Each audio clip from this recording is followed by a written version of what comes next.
Hi everyone, and welcome back to Legends Live. We're joined by our favorite four mentors, including me, from the legend fiction community, and today we're continuing with our, I don't know what you'd call it, fascinating process of reading through all the great inspirations of the people who have inspired the great inspirations who inspired our community.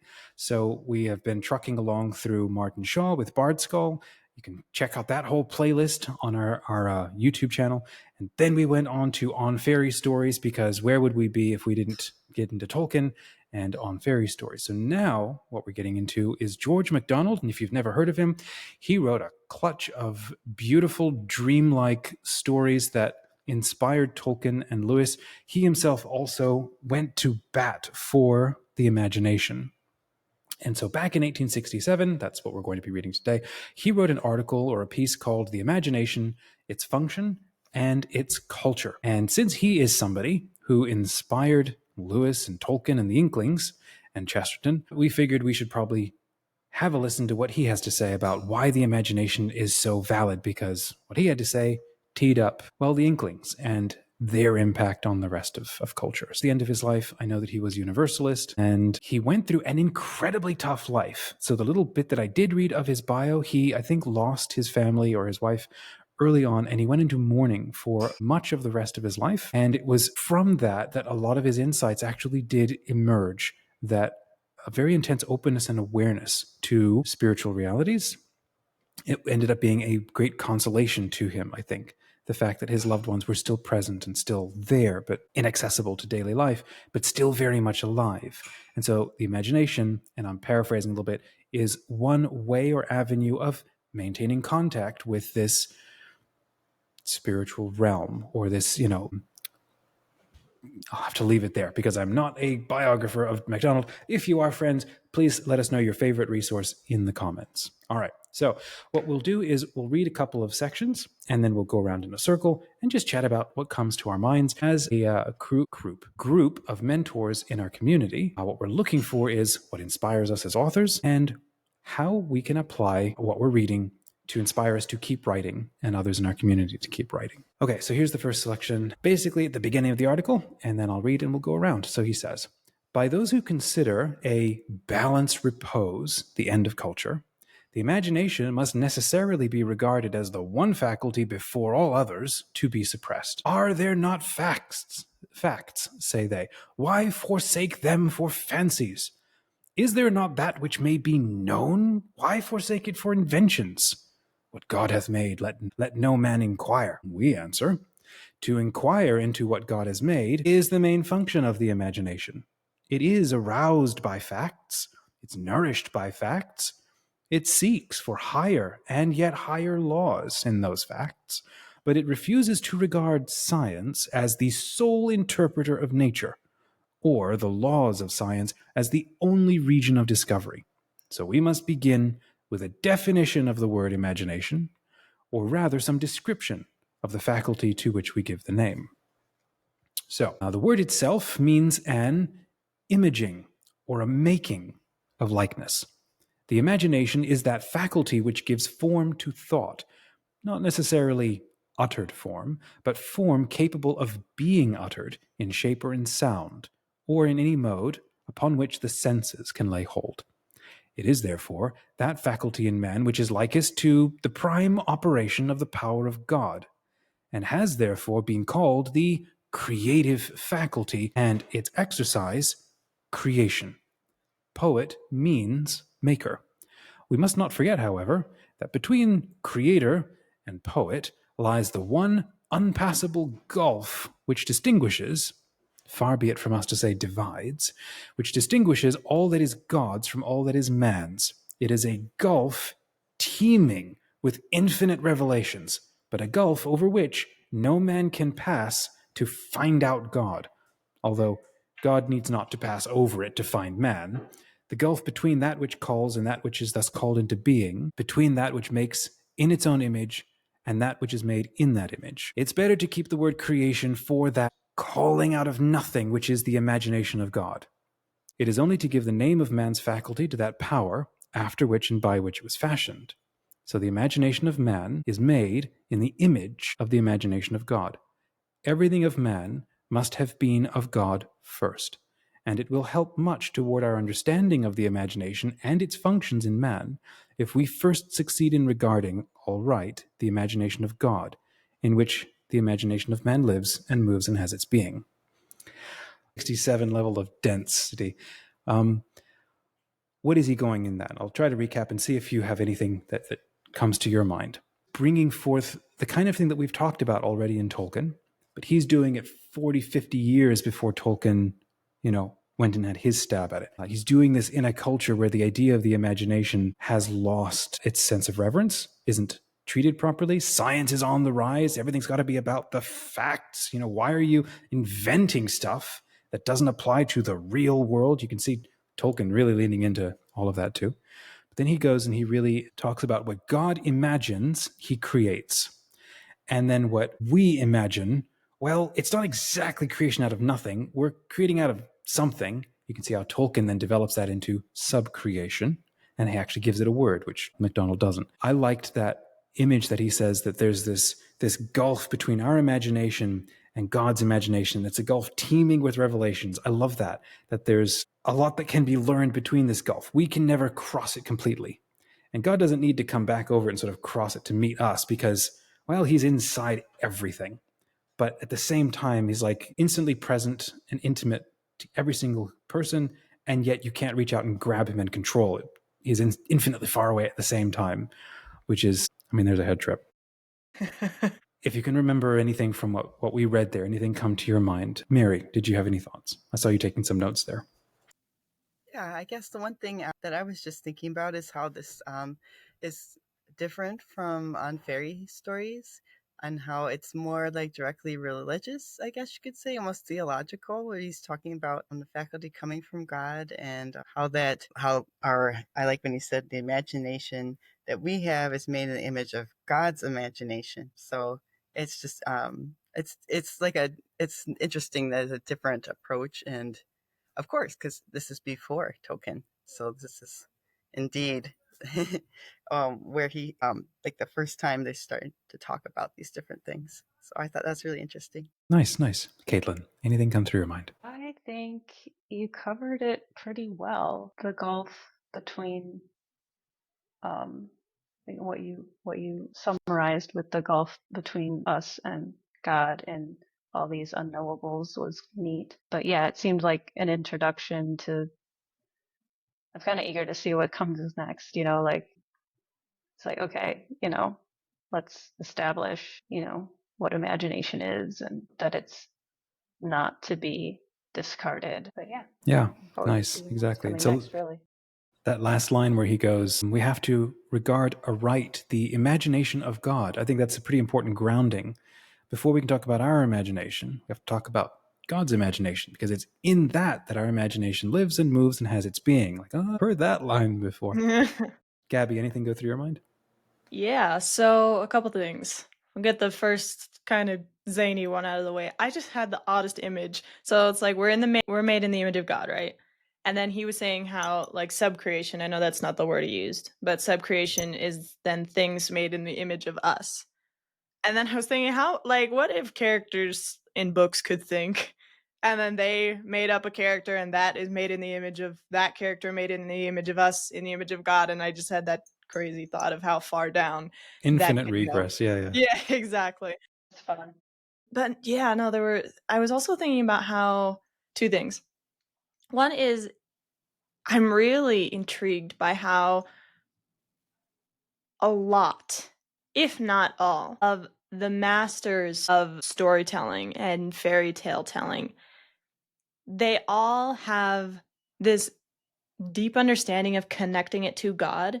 And even if it was like before Jesus and like other faiths and religions, there were other people trying to connect with God in their own way, in the only way they knew how, the Greeks and then, the Chinese pantheon and the African pantheon, all of them were like, they were feeling God. They were getting as close as they could to God. And all of the best storytelling really is in connection to that. And that it brought it up because I was just surprised. I don't know why I was expecting George MacDonald to just kind of talk vaguely about storytelling, but the fact that he connected it so directly to God and subcreation and how we are kind of the imaginings of God. And I was surprised at that. And then I was thinking, wow, like every time someone really creates something massive and phenomenal and magical, it is because they are in the best way that they can trying to connect to God. So I thought that was just something very interesting. And then my third thought was when he was talking about, how even then, so, people hated imagination back with Tolkien. And then 50 years before that, or whenever George MacDonald was, people were still hating on it. And I'm thinking, well, when did imagination start to be picked on? Like, when did this start? And, I obviously don't know. I don't know history that well, but it just is like a brainstorm. Because there was some point where it was like cherished. I mean, like, think back to, pre-Plato, like all the stories, the pantheon, the myths, that was huge.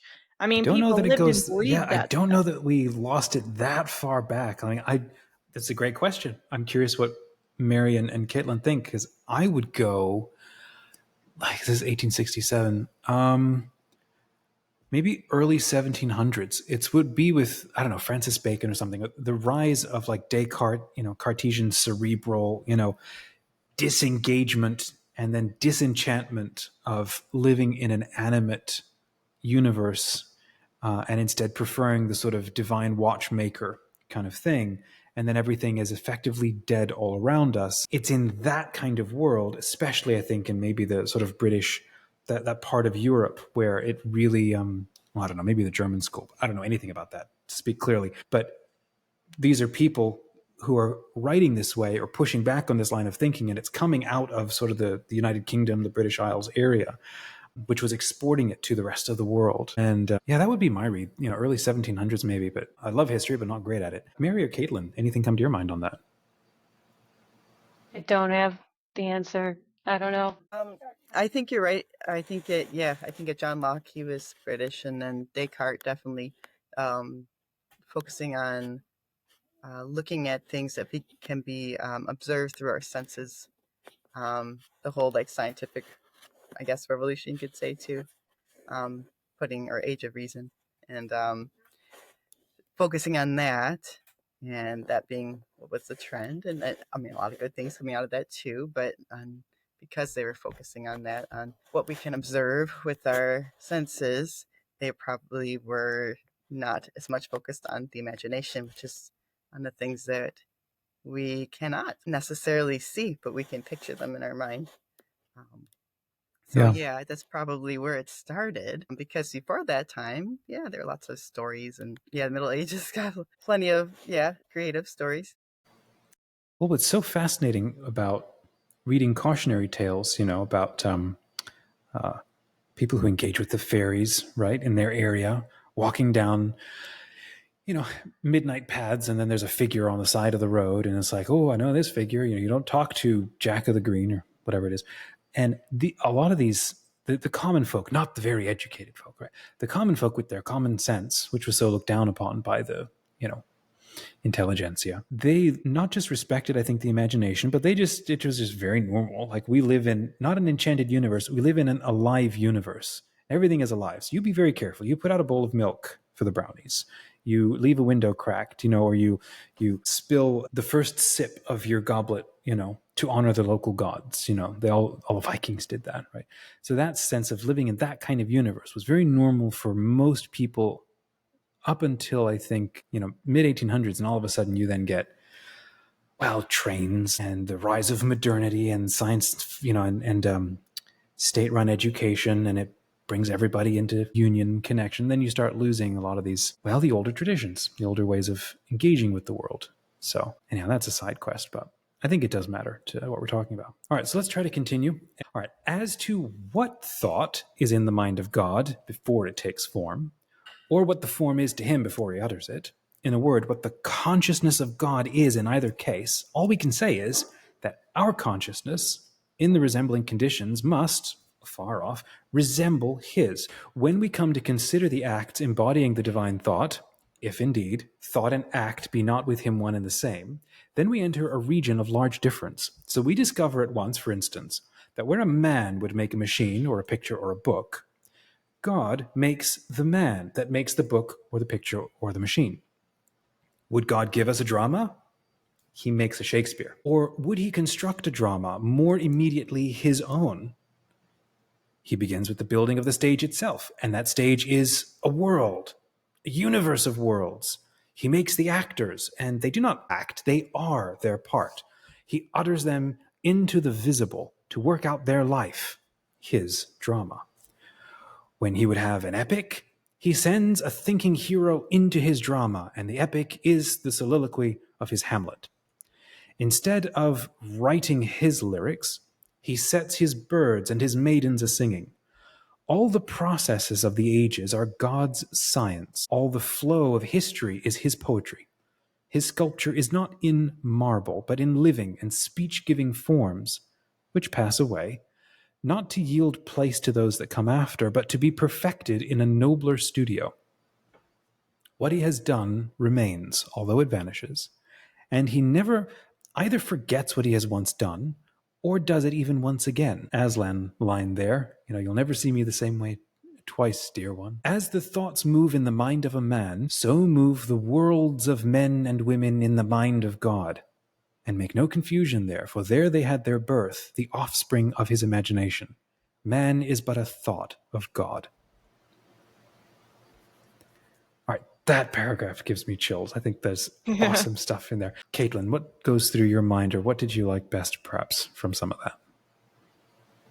I thought it was very beautiful. I love thinking about God as creator and everything he's made in our lives and the whole of history, and I don't know. I admire God in this aspect, and that was a very beautiful way to talk about it. I agree. Mary, I saw you taking notes. What are you thinking? Well, I kind of felt like with what he was talking earlier, that and what Gabby was saying, that maybe that we are kind of like God's characters or protagonists. And then you read this paragraph, I was like, oh yeah, that is what he's saying. Because he's like, instead of making drama, he made Shakespeare. And then, and he says that our lives are God's drama and the flow of history is God's poetry. Yeah, we're the characters in God's story, which is really cool. But he says we're not acting, we're real. This is real life for us, which makes it even more exciting. Can't you see like the corollary between that, the connection between that, between how God images or imagines us and sets us actually into our paths, and then we do exactly the same thing with our characters. We don't just like always create poetry. We invent a poet who writes poetry, and we create all these characters. And now, because we're subcreating, it's a little bit different, but all of these characters are straight up living out their lives. They're not faking it, That I find so interesting, how we're mirroring that in ourselves, that ability, that thing he has with us. Gabby, what's going through your mind? You're grinning ear to ear there. Yeah, well, just because I was thinking that line where he said, God doesn't write a drama, he makes a Shakespeare. And then I thought, well, for us as writers, that is the coolest thought ever. Because then it's like, well, this thing right here, that was like, God had an idea for a story. Let me make the author, he wanted Avalon Law, so he made Mary Rose, that kind of a thing. And it's just the coolest thought. I mean, like, it's a whole new spin on I'm the pencil in God's hands, Agreed. Every time I sit down to type now, I'm going to be like, all right, what's next? I love this one line where he says, would he construct a drama more immediately his own? Well, he begins with the building of the stage itself, and that stage is a world, a universe of worlds. I think that's just absolutely fascinating. Yeah. Now, that sounds like it's its own story, like its own novel, epic, series, something. You know what I mean? No kidding, man. Yeah, and then this last line, as the thoughts move in the mind of a man, so move the worlds of men and women in the mind of God. That's just something to think about. All right, so let's keep going. I don't actually have much more to add. You ladies covered it, and it's just beautiful. Okay, if we now consider the so-called creative faculty in man, we shall find that in no primary sense is this faculty creative. Indeed, a man is rather being thought than thinking. When a new thought arises in his mind, he knew it not till he found it there. Therefore, he could not have even sent for it. He did not create it, else how could it be the surprise that it was when it arose? He may indeed, in rare instances, foresee that something is coming and make ready the place for its birth, but that is the utmost relation of consciousness and will that he can bear to the dawning idea. Now, leaving this aside, however, and turning to the embodiment or revelation of thought, we shall find that a man no more creates the forms by which he would reveal his thoughts than he creates those thoughts themselves. For what are the forms by means of which a man may reveal his thoughts? Are they not those of nature? But although he is created in the closest sympathy with those forms, yet even those forms are not born in his mind. What springs there is the perception that this or that form is already an expression of this or that phase of thought or of feeling. For the world around him is an outward figuration of the condition of his mind. It's an inexhaustible storehouse of forms whence he may choose exponents. It's the crystal pitchers that shall protect his thought and need not be broken that the light may break forth. The meanings are in those forms already, else they could be no garment of unveiling. God has made the world that it should thus serve his creature, developing in the service that imagination whose necessity it meets. The man has but to light the lamp within the form. His imagination is the light, it is not the form. Straightway, the shining thought makes the form visible and becomes itself visible through the form. A little bit dense, but very cool. I'm curious. Mary, what did you think about that? What does it mean? Okay. All right. Here's my read on this. Unless anybody else wants to go, here's what I'm gathering from this. So first, see if I can break it down to bullet points. One, we don't sit down and go, first of all, let me generate my own thoughts. Half the time they just arrive. Where they come from, who knows? It could come directly from God. They could be surfaced up by just a variety of things that we're subconsciously not paying attention to. Sometimes we sit and just connect two things together and then think of a third thing. And then sometimes we're aware, oh, there's something beginning to emerge. And so you create time or presence or awareness to allow that thing to actually bloom in you. But there's a variety of different sources from which things come. Now, when they do come, how do we even know what it is we're thinking or dealing with? Invariably, when you get a thought, you turn to the world around you to clothe those thoughts in forms or ideas, pictures, images, senses, tastes, icons, whatever. You clothe your ideas in things you've already perceived. The entire world around you becomes your palette so that you can paint the pictures that you're thinking of. This is why you can have one idea that will be communicated, shall we say, to 6 different people, and they will each communicate it in a slightly different way or use different metaphors or different or images to express what it is because they're relying on what they have access to from the world around them to make sense of things. So his final point then is that God made the world so that it should serve his creature. The man has but to light the lamp within the form. So the world around you, see, I'm trying to make sense of this too. The world around you is full of meaning, but that meaning or that message is blind. It's almost, I don't know if I can say this, it doesn't know or have a message or a story to say until we show up and our imagination is like a light that all of a sudden puts a bunch of things together and all of a sudden we can now talk about things in ways we couldn't. If you were to think of like a parable, that when Christ would tell a parable, he would pull together all of these disparate little ideas and things and string it together into a story. Without sort of the imagination of Christ, all of those elements would never have been combined into a story that could have been mediated or communicated to somebody else. So that truth that needed to be clothed in the language of a story and the language of the forms of the world, that truth could not be communicated to another person if it wasn't like gift wrapped in all of the bits and pieces that make up the world that we move in. Friends, if I got this wrong in the comments, go ahead and elucidate us. But does that bring, what do you think about that? Does that bring any thoughts? Caitlin? I think you've explained it, paraphrased it pretty well. Thinking about the origin of thoughts is just so philosophical. Yeah, it's interesting. Yeah. I don't know. I guess this is all just still laying the groundwork for talking about what we do with imagination. And I'm when it starts to get a little over my head, I keep returning to how God created us. The previous point, but yeah, it's really cool. I love thinking about what we do in our imagination and how it echoes what God does. And I'm not really a philosophy interested person, so a lot of this is just like, yeah, we don't know where thoughts come from. And that's perfectly fine. That's just me. Yeah, maybe at the end of this session on him, we'll be like, cool, nothing really changes. We're good, but at the very least, we will be aware, a little bit aware of it. Before I go again, Mary or Gabby, any thoughts from that? And if you want to go pass, you can do that too. No, I like a line at the beginning where I can't remember it, but it gave me an image in my head of, so like we don't know where thought comes from, right? Just kind of pops up. But there was a line at the beginning where he said something to the effect of, that thought is God thinking the thought into us. And then from there, and well, first of all, I just thought that was cool. I just thought it was a cool image. Just that connection to the imaginal realm, connection to God. It's like so direct. It's like CPR. He's thinking that thought right into you. So our imagination makes the truth, makes whatever it is God is thinking into us, makes it understandable.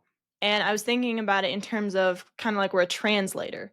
We got God's languages. It's like so massive and like, I don't want to say wispy, but we need words and he is beyond words. And then we are the chance to be able to take that and translate it into words. And then I was also thinking about that a similar analogy could be, how some, like, I'm going to use turmeric as an example, but you could use any vitamin or nutrient, that like by itself, turmeric, it's not really absorbable into the body.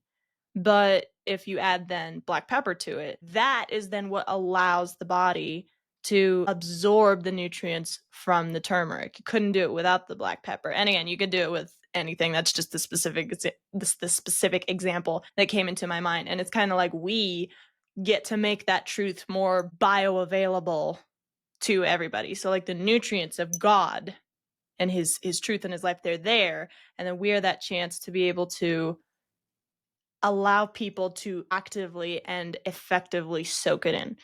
I don't know if that made sense or if it was super abstract and out there, but that is what I thought of. I think that's a really cool analogy. Thanks for sharing that. Thank you. Mary, what's going through your mind? Thanks, Yeah, Gabby. I like that too, and it was not what I was going to say. So perfect. So awesome. I like it, Dominic. You're saying it makes the forms. We take the forms all around us in nature and in our lives, and then we make it into meaning and into a story. So I was thinking this is directly applies to if you write creative nonfiction or a memoir, that you're taking all these facts and all this data about what has happened in your life, and then you have to show like where's the arc of the story, what's the climax, what's how do you make this into something that people could read as a narrative and find out the meaning in it, like that. It's a great personal reflective kind of thing to do for oneself, to kind of make sense of what the things that happen in our lives, but it's also what we would do as a writer to do that. And we also do that with fiction too, but I think particularly with this example that the creative nonfiction, because you're working with again nature and forms and the things we have, that it's a good example for that.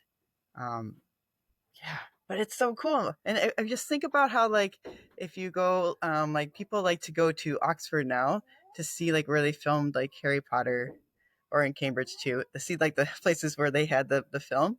So when I was in Oxford, I would like go to all the places in the stories that I've read that take place in Oxford, and like go visit there, because of the stories made it more meaningful. Like they're fictional stories, but like that's what I wanted to go there for, was to see the places where they either made the stories or where like they were featured in a book. So I totally get what he means by how showing like a story can make meaning out of something that otherwise is just a material. Yeah, that's so cool. Thank you. Excellent. And just as an aside, you brought up, being to where the place where they filmed the Harry Potter movies. I've been to the place where they filmed Catching Fire, and that was pretty cool. Where's that? It's in Hawaii. when What? they go into the arena and it's like that tropical danger, and it was, oh, what's the island called? It's whichever one Honolulu's on. It's on that island, and there's this like a botanical garden, but it's also like this giant patch of untouched rainforest. And let me tell you, it's stunning, and you will never feel so small as you do next to those trees and flowers. Because I mean, there are leaves bigger than you. It's amazing. Anyway, side tangent. Just wanted to share. That is cool. So I think the two things are maybe one practical and then one sort of reflection from me on that part that we just read. One is, well, I think this is something we do as authors. Some of us, not everybody wants to, but we think about what it is that we're up to. So if we're like a mirror, or we are reflecting something that God already does. So God initiates, God imagines us and we are real. We imagine something and then our characters sort of are real. And then whenever we think about them, they come back to being real again. So there's a relation of something that happens there, which is why Tolkien called it subcreation. We're sort of borrowing a power in a limited way to recreate or to do something that God initiates. So, but that one line of like, and he's going to get into this in our next moment here, which is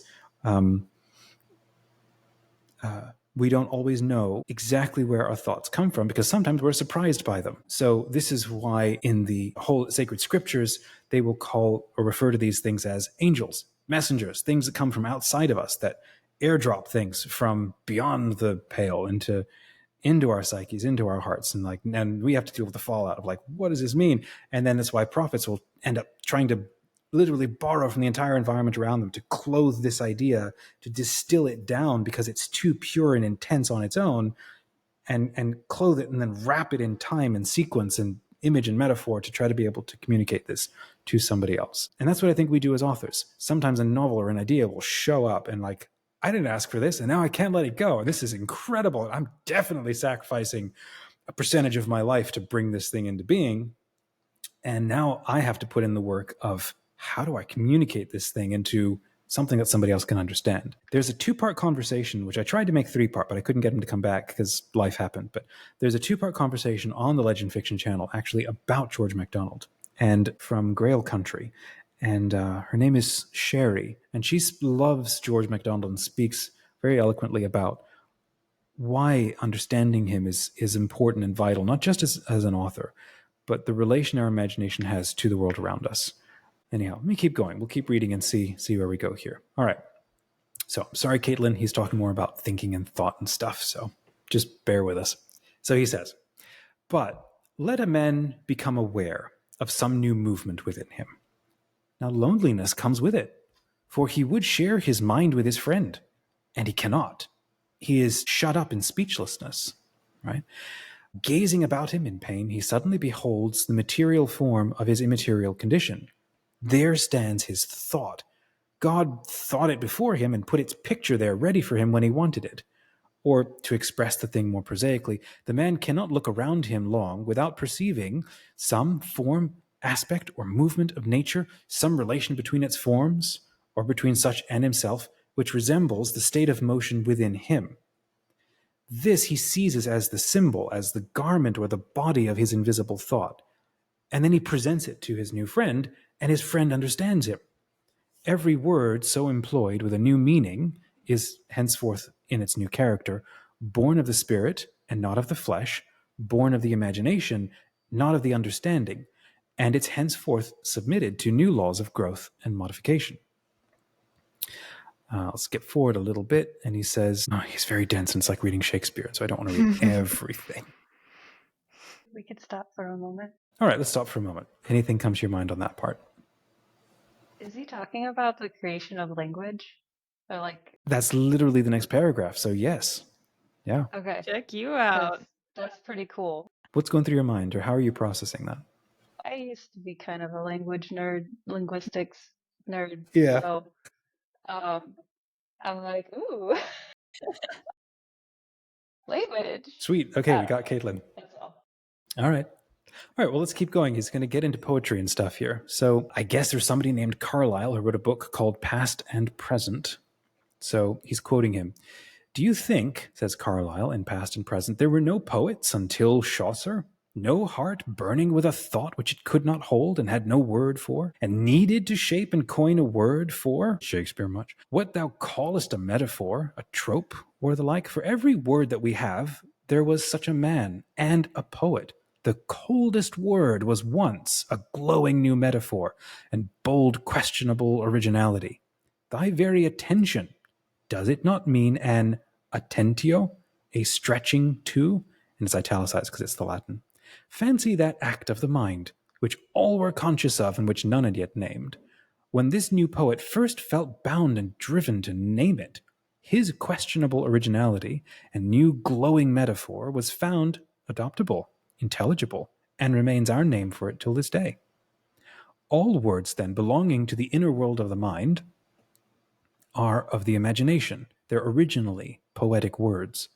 The better, however, any such word is fitted for the needs of humanity, the sooner it loses its poetic aspect by commonness of use.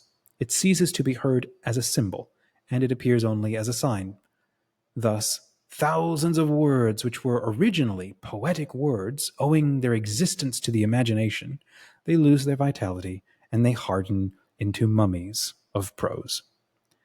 Not merely in literature does poetry come first and prose afterward, but poetry is the source of all the language that belongs to the inner world, whether it be of passion or of metaphysics or of psychology or of aspiration.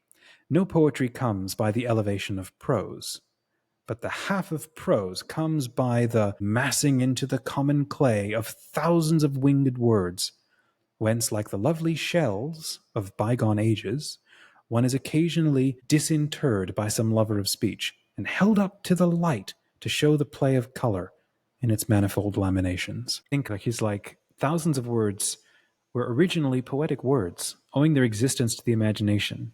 And then over basically too much use, they kind of harden and die into little shells. Like every word used to be a living, glowing thing. Actually reminds me of Narnia. If you remember where they talk about the glowing gems from Bism deep within the earth, and they're all alive, and you can pluck jewels from the trees and suck the juice from them, and they're beautiful and they're soft, but then closer up to the surface they harden and they die because they've lost their life or something.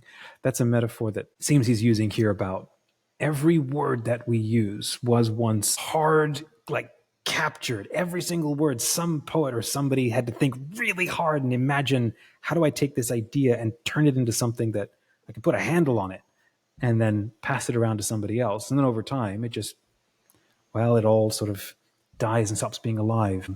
Well, that is another part I got hung up on because I mean, language is very much alive, even when we're not thinking about it. You know, like I don't agree with that description, but I think what he means that it seems commonplace to us because we're using it all the time. We don't think about it the same way anymore, or as you would if you are Meeting it thinking the deeply first about time. Yeah. yeah. But I mean, the language is really alive and changing all the time, and just yeah, just it's cool. I'm not very I articulate like today, but I like where I think you're going, and I want to pass it over to Mary and Gabby here. I don't think he's necessarily saying that words are actually literally dead, but just that we become bored with them. And this is one reason why, like, I get this when I read poetry sometimes, and I don't know why it is. I will have exactly the same word in prose, but then you merely put it on a printed page within a poetic structure, and then weirdly, those words have a life to them that doesn't make sense, that is just more gripping and intuitive. And I don't know why. It's just a fascinating thing. But I think what he's referring to mostly is that one, every word was an imaginative act at some point, and then we become bored with it. And we'd end up like tripping every time we open our mouths if we were trying to be like fully awake to every magical and imagined use of, what a word could mean. We wouldn't be able to function and sell stuff. So he's just like a bit sad about that. Like, oh, these beautiful words, they used to be like, they all had wings and they were alive, and we just got all bored with them. And that's a bit sad. Anyhow, Gabby, what do you think? Yeah, not much different from what you guys just said. Just I was getting the same thing, and then I was thinking of an instance where it really is like I love the way when you put a word just in a situation that you're not used to, or you know you put it like say in a poem, um or in a metaphor that you've never thought of yourself, something that hasn't become cliche, when it's treated as this new thing in the way that it is already wonderful, it's just, I don't know, it's always exciting. I think of this book that I'm reading back here.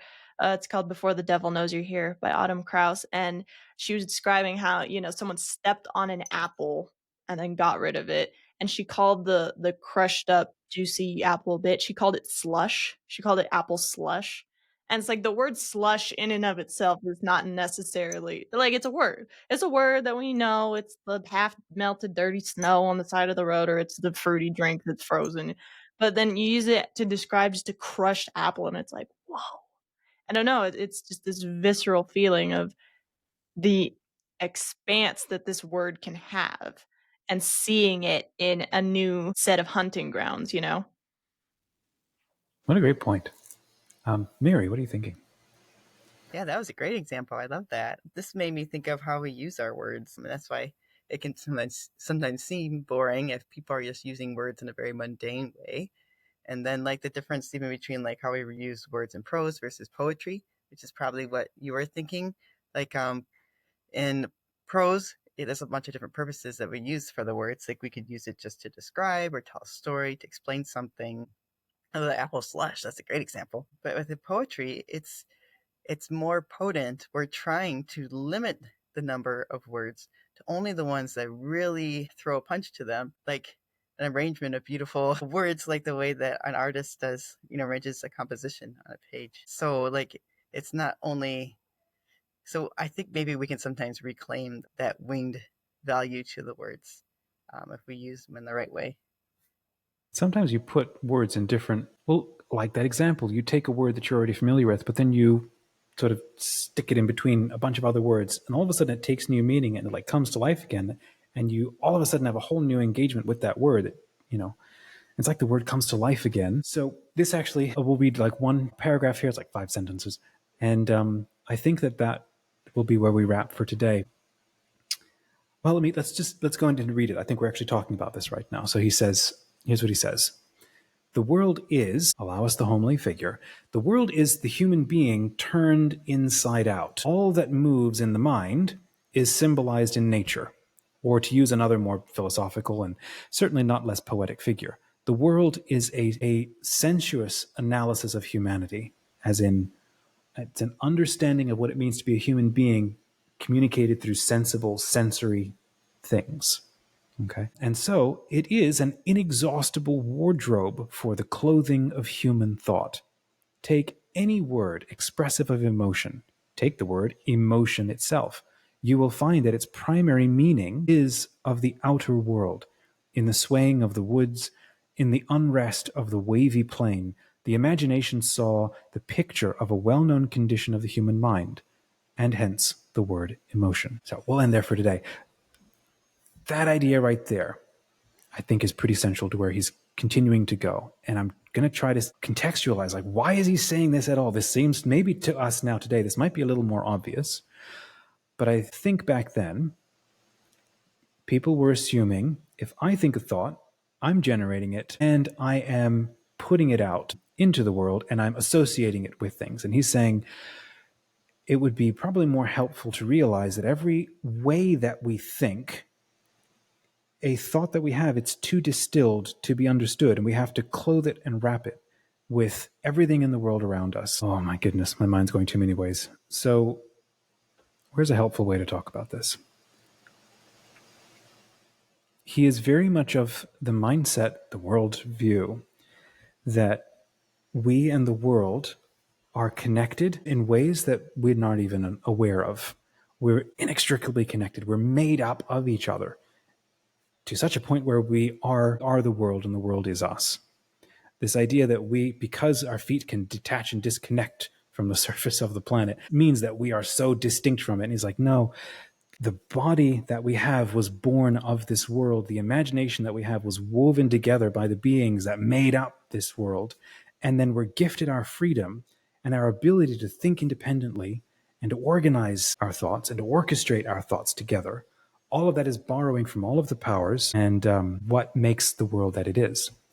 So it is no surprise that when we want to understand things, we're going to use the world as the wardrobe for our thoughts. We're going to clothe our thoughts in everything the world is. So then the next point he's making is, this is not arbitrary stuff. When early man, for example, was feeling very intense things and needing to turn that into words to be able to communicate with somebody else, you would look around, and as he says, you would see the fields moving in the wind or see the forest moving in the wind and recognize what is happening there is the same thing that's happening in me. I can therefore use that to express what I am feeling, to make sense of what I am feeling. And so as authors, we do that all the time, not because it's like just because we can. We do it because I am way in the deep and trying to swim my way back to shore here. Actually, there you go. There was a metaphor, right? Of a state I'm currently in, and I'm trying to make sense of it, a way of feeling, right? So I draw an example to make sense of that.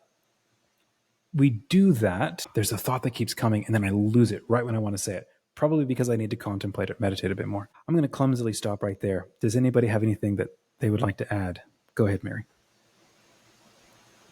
When you're saying all that, I was thinking like why I write fantasy is because it's like a way to make physical what's in the interior reality. And like I write so that I can see what's inside my heart and to give it kind of its own flesh and form that you can't see otherwise. It's totally invisible. And then to take that, what I've written, and then share with other people to see if it says something about what's going on in their hearts too, and then make that connection. So I guess that's why I love fantasy, because it enables to make it's true in the deeper sense where it's supposed to be expressing something that's interior that we can't necessarily see in the external world, at least not yet. So I don't know. Right. There's a lot that goes on inside us that the world that we live in can't express. And so we have to mix and match and combine. Yeah. Go ahead, Caitlin. I think what we're talking about with finding words and language for the first times or whatever, like in human prehistory, and like clothing what's going on internally with references to the outside world and making sense of it. That's a microcosm of what Mary talked about with writing a fantasy story, is the same process. It's just taking, instead of building, one Lego, we're building a castle out of a bunch of Legos. So yeah, that's cool too. Like I really like that you shared that, Mary. Gabby, what do you think? Anything to close us out? I'm It's got to be brilliant and full of genius. What? It's got to be brilliant and full of genius. Go ahead, Gabby. Okay, here we go. Zero Super pressure. Yeah. But yeah, okay. So honestly, I was thinking about, and I don't know what line prompted this thought, but I was thinking about how sorry, my mind just flew back to my linguistics class back in college. Okay, so how there are a lot of theories about whether language shapes the way that we think, or if the way that we think shapes language. And there's a whole bunch of examples that I won't go into because I will just stammer over them badly. And I have always thought it's a little bit of a combination of both. Because, like you said, there's stuff inside that we are already thinking that we already know that are like intangible, like love, or like, the pressure to say something absolutely brilliant at the end of a video, or no, I'm just kidding. But just stuff that's not tangible. And so then we take the world around us and use it to express that intangible thing. And sometimes the tangible thing that we use may just be this word, this symbol, this auditory or, hand sign that is meant to represent that intangible thing inside of us. Then on the flip side, I think God also has some tangible stuff that we can't really know, not well, without having actually seen it. For example, if you look at really old medieval not photos, jeepers, like paintings, drawings, artist renditions of like an elephant by someone who has never seen an elephant, it's like bad. It's one of those things where it's like God in his own creativity has made some stuff that if we then can't tangibly experience it, then we can't really think it well. And so I don't know what that means. I don't know what it leads to. I just noticed and thought it was interesting that there are some things that we know inherently and don't exist in the world. And so we have to scrounge stuff together to make a meaning of it. And then how on the flip side, there are things that are in the world that we can't know, and we can barely even scrounge together a semblance of it through the things that we have seen. That's it. It's good. I like that. There's a part of this where it's like sometimes thoughts that we have can be very simple and it just takes a single word to communicate it. And there are sometimes thoughts that we have or are gifted or are blessed with or burdened with that are so complex it takes an entire novel to be able to share that thought with you. Like you can't even write it down like an article. Here it is, because you'll read that and or somebody else will read that and go, so why should I care? It's like, okay, I have to actually make you live through the experience of resisting the idea until it changes you. And it's going to take you a Brandon Sanderson something. And then you will finally feel what I have understood and felt on the inside with this idea. Sometimes when you need to communicate what's in your imagination, it takes an entire novel or an epic or a Wheel of Time multi-series, So that line where he goes, and we'll wrap here, all that moves in the mind is symbolized in nature. It is like what Gabby's kind of saying, I think. If you can't see it, if you haven't been introduced to it, your imagination will have stuff going on in there, but you will not be able to get a handle on it, understand it, integrate it, pay attention to it, much less be able to communicate to it. And so it's for that reason that a community like ours, and just storytelling in general, will continue to be vital forever, because every person, every soul needs a ton of storytelling to give you all of the ingredients that you need to be able to clothe your thoughts so that you can kind of see them and understand them. Like how many times do kids, like we see this with kids, right? They'll get an idea and they'll struggle with it and they'll be unable to tell you what it is they're struggling with until they cotton onto something. And then it's like a brain flash and you can see their head explode. And then they won't stop talking about it for like 2 days because they finally understood this thing that's been eating at them forever, right? And then we do this as adults too, right? So we need a lot of storytelling to make sense of what's going on inside of us. And as we continue to develop as human persons, what it means to be a human as it continues to refine and evolve and our spirits continue to develop and become more individual and, grow, and as we become holier and, continue growing more into God, because that isn't finished. We're not a done project yet. As that continues, our interior life becomes more and more refined, more and more articulate, more and more capable of more nuance, right? The kind of stories that we tell now are insanely nuanced compared to the stories told 10,000 years ago. Very simple stuff, right? That could be retold, and the stories that we want and are interested in now would not have been interesting to people back then. They would not have understood. What do you mean psychological development and psychic profiling and stuff like that? Whereas for now, this is like almost normal for us because our interior life has developed much more than it was 10,000 years ago. We need a ton of new stories now. 10,000 years from now, we're going to need 100 times as more new stories that take all the existing ingredients and recombine them. We're always going to need more and more stories. And I think it was Pope Francis who said this. We've quoted this in the past. The job of a Christian in every age, right, is to be translating the message of the gospel into the lived experience of the people of the time in which they live constantly. And us as storytellers, we will always have a job too, because this is not something you can outsource to an AI, right? Or even to a ghostwriter in another part of the world, or even your best friend. There's a part of this that is forever always going to be you and your engagement with something that is happening inside of you that maybe you didn't ask for, but maybe you absolutely love. Or maybe you absolutely hate it like Jonah, and you're ready to jump off the side of a boat and get killed by a whale to just run away from this thing. Fine, I'll go preach my novel to the blasted people that you want me to save or something. Any Any thoughts from that, dear friends? Way to light the fire about storytelling. That was beautiful. Yes. Awesome. All right, friends. Well, thanks for bearing with us. George MacDonald is a dense read, but if you love Shakespeare and the Inklings, well, this sort of cuts the difference. And hopefully, if you've never heard this guy before, and you never will again after this series of conversations, I hope that it's helpful and that we have some fun walking around with it. I'm kind of surprised how long we did end up spending on this conversation. And we're only about 30% through it. So if you join us again next week, I'm sure we'll all have fun and try to laugh through it again. So keep writing. May the Lord be with you. This is the way. This is the way.